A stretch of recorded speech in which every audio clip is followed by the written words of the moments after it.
Martino. L'opinion populaire. Alors, nous parlons de l'actualité du jour avec André-Sylvain Latour. Toute une bavure d'Israël. Qu'est-ce qui s'est passé? Alors, dans le sud Liban, il y a des soldats de l'ONU qui sont postés là, principalement, ça s'appelle la FINUL, Force intermédiaire des Nations unies au Liban.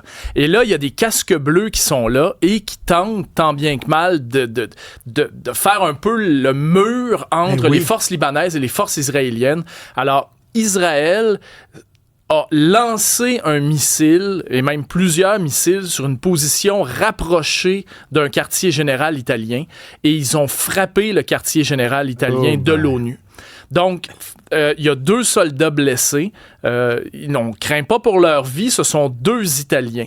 Alors, l'Italie a immédiatement dit à l'ambassade d'Israël, vous allez venir nous rencontrer pour fermement protester. Tu sais, comme ça se présente d'habitude. Tu sais, ça se passe comme ça dans les pays quand il y a un problème avec un autre pays. Tu convoques l'ambassadeur, puis tu lui fais part de ton mécontentement. Alors, l'Italie a immédiatement fait ça.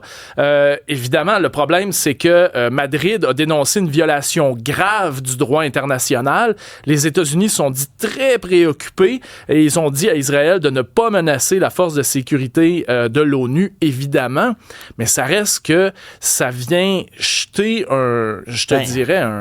un seau de gaz sur une affaire qui est déjà complètement en feu, là. T'sais, ça fait 1 an, le 7 octobre, il faut pas dilapider leur capital de sympathie. C'est ça qu'ils ont, là, puis les gens se demandent, coudon, à un moment donné, ça va arrêter quand?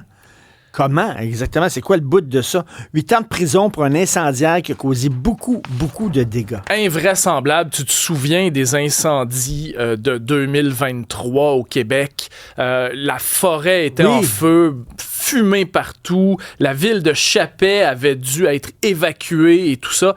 Eh bien, tout ça en grande partie à cause de Brian Paré, qui a allumé 13 feux de forêt pendant cette période-là. Et c'était quoi sa motivation? Je pense que c'est ça le pire. Lui, il était complotiste. Il était convaincu que c'était les gouvernements qui partaient les incendies parce qu'il dit, le sol d'une forêt, c'est humide. Alors, ça peut pas prendre en feu. Fait que ça prend une intervention extérieure. Alors là, il en a allumé un, ça a pogné. Il en a allumé un autre, ça a pogné. Il en a allumé 13 au total. Donc, il va passer 8 ans derrière les barreaux. Il y en a déjà un petit peu de fait, fait qu'il reste à peu près 6 ans et demi. Moi, c'est un petit peu l'excuse, si tu veux, ou la défense que son avocat a amenée. Il dit, l'avocat, dans un désir de découvrir la vérité, il décide de faire des tests de validation de ses impressions à l'effet que les incendies ne sont pas naturels, mais plutôt l'œuvre du gouvernement, puisque selon lui, la terre est toujours humide. Excuse-moi, ça c'est le juge qui dit ça. Donc, il met en doute, évidemment, les motivations réelles de cet homme-là. Ding, ding, ding. Tu dis Chapais qui est évacué. Chapais, c'était pas là où il y avait un party de Noël à un moment donné dans une maison et un gars qui avait un rigolo dans la maison, il avait décidé, hey, je me demande si c'est inflammable, les décorations de Noël. Fait qu'il a mis son briquet là-dessus. Et là, il y a eu plein de morts à Chapais. Ben, t'as une excellente mémoire, Richard. 48 morts, ça s'était passé au jour de l'an 1980. Jour de l'an. Ouais. Un rigolo. T'as encore les décorations de Noël à ce moment-là. Ben oui. Joe Biden qui a un message pour Donald Trump. On a une vidéo. On regarde ça. President, have you spoken before President Trump at all?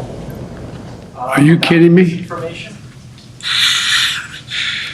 Mr. President Trump, former President Trump, get a life, man. Help these people.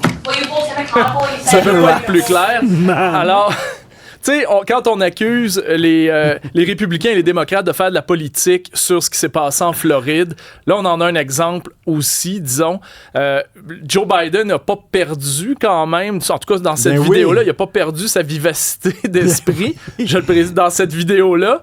Et il y a donc, pour les gens, il y a un journaliste qui lui demande, avez-vous parlé au président Trump? Parce que Trump, il sort toutes sortes de faussetés, comme quoi le gouvernement n'aide pas suffisamment les victimes des des désastres naturels. Oui, puis ça va beaucoup plus loin, Richard. Ça rentre dans les théories comme quoi qu'il aurait pris l'argent des sinistrés pour les envoyer aux migrants illégaux et tout ça. Tu sais, ça va bien loin. Alors, donc, président Biden, Joe Biden se fait poser la question, avez-vous parlé à Trump? Puis il dit, ben voyons donc, tu me niaises-tu? C'est carrément... un message, get a life, man. Get a life, man. Va aider les gens. C'est génial. Un homme qui a vécu 1000 tonnes dans son voilier devient viral. Oui, c'est Joseph Malinowski qui, lui, a décidé de ne pas sortir de son petit voilier de 20 pieds qui était à quai à Tampa. Il a dit, moi, je reste ici. Et malgré tous les avertissements. Malgré tout, lui, il est refusé de sortir de là. Alors, il y a un étudiant de l'université de Tampa qui est arrivé. Lui, il est surnommé Lieutenant Dan, en référence, justement, à Forrest Gump, le film, où Lieutenant Dan a pas de jambes. Lui, il en manque une. Donc, c'est pour ça que, dans un accident, il en a perdu une. Alors, il y a un étudiant qui va le voir, qui commence à faire une vidéo avec, vu plus de 16 millions de fois sa vidéo en seulement quelques jours. Et là, il y en a un qui dit, il y a un streamer qui s'appelle Adin Ross qui promet de lui donner un nouveau bateau valeur de 50 000 à 100 000 $. Parce que son bateau a pris la tasse en tabarnouche. Là. Son bateau est encore là. Donc, ils lui disent, écoutez, et là, il y a même un contrat, là, une compagnie qui dit, on va publiciser tes voyages en bateau, puis on va faire du streaming. Eh bien, ils ont commencé à se questionner sur M. Malinowski. Il y a plus de mugshots que moi, j'ai de photos du primaire. C'est un criminel total.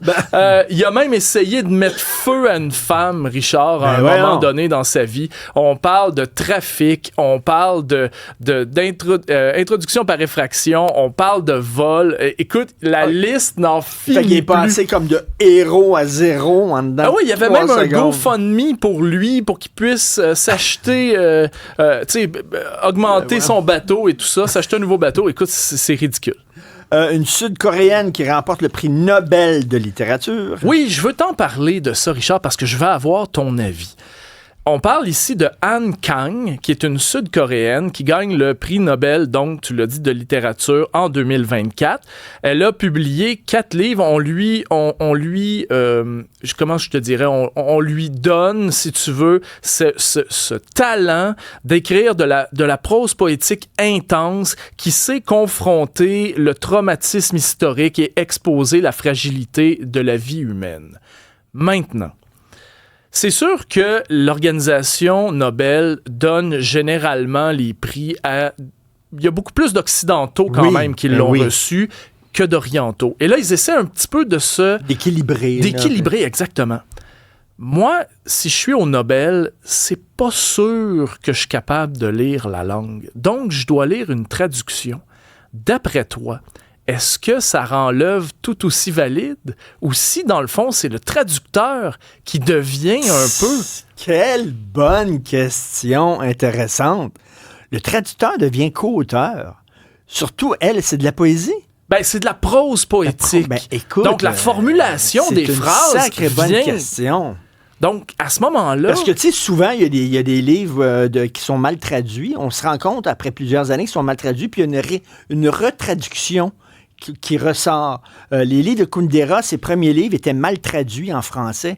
Et finalement, lui, il n'était pas content de la traduction. Plusieurs années plus tard, il y a eu un nouveau traducteur, puis là, c'était correct. Fait qu'effectivement... Ben, ça vient tout changer, très bonne il me semble. question. Excellente question. En passant comme ça, c'est la 18e femme seulement de l'histoire des Nobel sur les 120 lauréats.